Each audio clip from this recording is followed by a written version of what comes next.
एक ऐसी खबर जिसने हर एक को रुला दिया। एक ऐसी मौत जिसने जिंदगी से भरोसा हटा दिया। एक ऐसा नौजवान जिसकी मौत पर हर एक शख्स रोया, जिसकी मौत पर हर एक आंख में आंसू था, जिसकी मौत ने कई लोगों का जिंदगी से भरोसा खत्म कर दिया। एक उभरता हुआ बेहतरीन क्रिकेटर, यारों का यार, दोस्तों के लिए हमेशा तैयार, एक बहादुर और मोहब्बत करने वाला नौजवान। दिल ऐसा कि उसके जाने के बाद आज हर एक उसको याद कर रहा है। नाम तो था मुशीर, लेकिन बोलते सब राठौर थे। आज उसकी मौत के बाद भाई बहनों की चीखें और रोना सुनकर हर एक रो पड़ा। दोस्तों, कोरोना महामारी के कई दौर देखने के बाद शायद ही ऐसा कोई होगा जिसने किसी अपने को न खोया हो, या कोई जानने वाला या बहुत करीबी इस महामारी की चपेट में नहीं आया हो। शायद इसी वजह से मौत की खबरों से अब लोगों को कोई ज्यादा धक्का नहीं लगता। लेकिन इस सब के बावजूद भी कई बार किसी की मौत की खबर किसी सदमे से कम नहीं होती। ऐसी ही एक मौत की खबर बदायूं के सहसवान से आई, जिसने उस खबर से जुड़े हर इंसान को चौंका दिया। सहसवान के मोहल्ला नसरुल्लागंज निवासी वो पूर्व नगर पालिका सभासद स्वर्गीय मोहम्मद इस्लाम कुरैशी और मौजूदा सभासद मोहम्मद अकरम कुरैशी के छोटे भाई और उभरते हुए क्रिकेटर 25 वर्षीय मुशीर की मौत की खबर भी कुछ ऐसी ही थी, जिसने हर एक व्यक्ति को न केवल चौंका दिया बल्कि रोने पर मजबूर कर दिया। इतनी सी उम्र में मुशीर का युग जाना केवल घर वालों और मोहल्ले वालों को ही नहीं, पूरे सहसवान को तड़पा गया। नसरुल्लागंज में मुशीर के घर लोगों का मेला लग गया। जिसने भी सुना वो मुशीर के घर की तरफ दौड़ पड़ा। एक दिन पहले क्रिकेट मैदान में जिन लोगों ने खेलते हुए और हंसते खिलखिलाते हुए देखा था, वो इस बात यकीन करने को तैयार ही नहीं थे कि इतना हंसमुख और मोहब्बत लुटाने वाला मुशीर अब इस दुनिया में नहीं है। कहते हैं कि माँ को अपनी औलाद से इतनी मोहब्बत होती है कि उसको पहले से कुछ अंदाजा हो ही जाता है।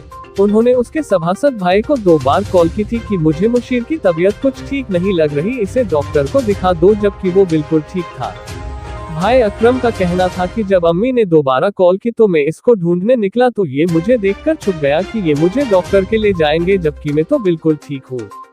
बड़े भाई मुशीर को अपने साथ नगर के ही एक प्रतिष्ठित और विश्वसनीय हॉस्पिटल ले गए, जहां पता चला कि ब्लड प्रेशर हाई है, तो डॉक्टर ने कुछ और जांचें करवाने को बोला। मुशीर ने भाई को भेज दिया और बोला मैं जांच खुद करवा लेता हूँ। सारी जांचों के बाद मुशीर ने घर आकर खाना खाया और फिर टहलते हुए अपने दूसरे भाई के घर जाकर, जो घर से चंद कदम की दूरी पर ही रहते हैं, उनके यहाँ जाकर मोबाइल लेकर उसमें बिजी हो गया।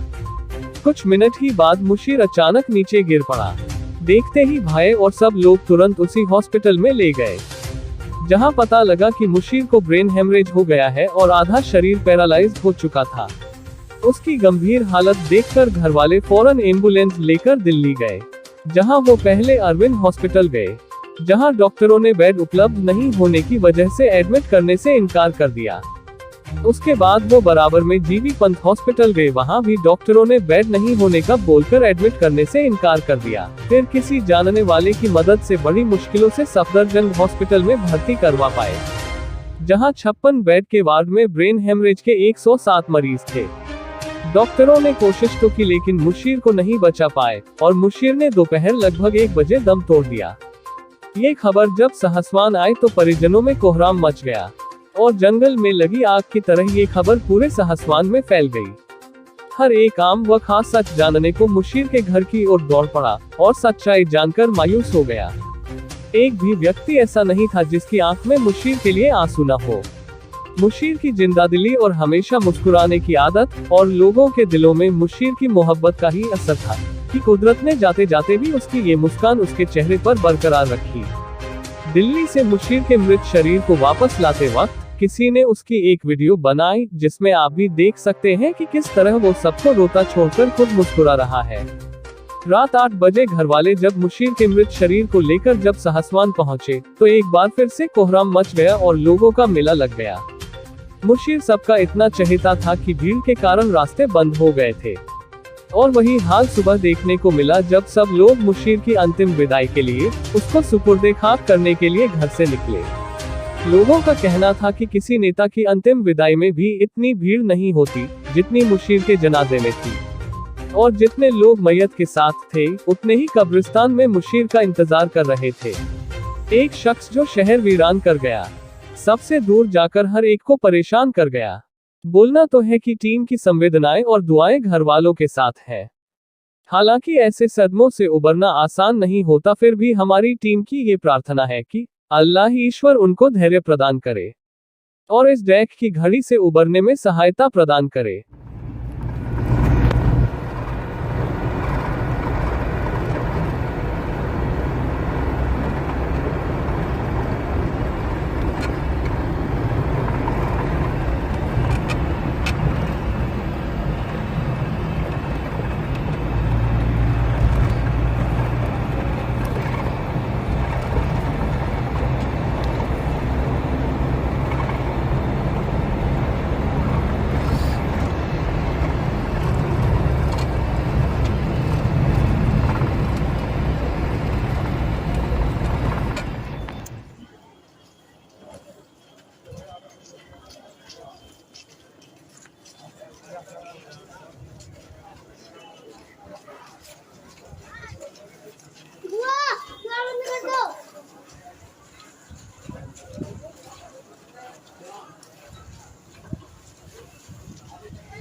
बेटा पानी डालिए एक गिलास में जी।